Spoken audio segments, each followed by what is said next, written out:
Батыстың психологиясынан шынымды айтсам мен шаршадым. Қорлықтың неше түрісін көріп жатырық. Қазір еркектің қадірі жоқ, не әйелдің қадірі жоқ. Батыстың психологиясына ереміз деп күйеуіңнен алтын сұра, бриллиант сұра, бірдеңе сұра, оның потогы өсет деп айналғанда отбасыларды тарам-тарам қылдық.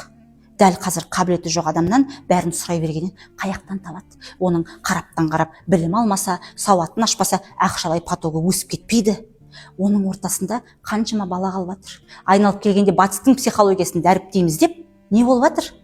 Екі бір отбасын бүйтіп алға сүйрейтін адамдарды екі арбаның екі дөңгелегін екі жаққа тартып, ортасындағы қасқа арбаның ағашы балдары қаңырап қалып жатыр. Әкесіз, шешесіз, тексіз болып.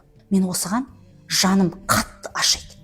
Еркек пен әйел бүйтіп қазір бір-бірімен қырылып, бір-бірімен төлесіп, жанталасып жатыр. Оның ортасындағы баланың тәрбиесіне, баланың қандай болып өсіп жатқанына, оның рухына, оның біліміне жаны ашып жатқан адам жоқ. Оны ойлап жатқан ата-ана жоқ. Міне, бізге батыстың психологиясы келетін болса, тағы да айтамын, бізді европеец қылып, бізді американец қылып жаратады, бірақ бізді қазақ қылып жаратты да.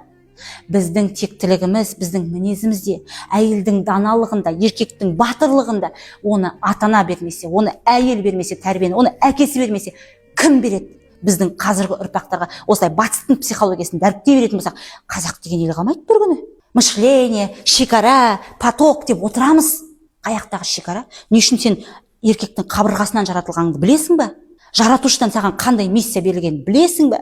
Не үшін балдарды ДЦП, аутизммен туылып жатыр? Білесің бе ең болмағанда? Қазақтың көркем әдебиетін ашшы, Мәшһүр Жүсіп атамыздың кітабын оқышы, Абай атамыздың қара сөзін оқышы. Сол кезде көзің көкірегің ашылады. Міне, мен үшін батыс психологиясын дәріптейтін тәлімгерлер шынымен де қазақтың жауындай болды.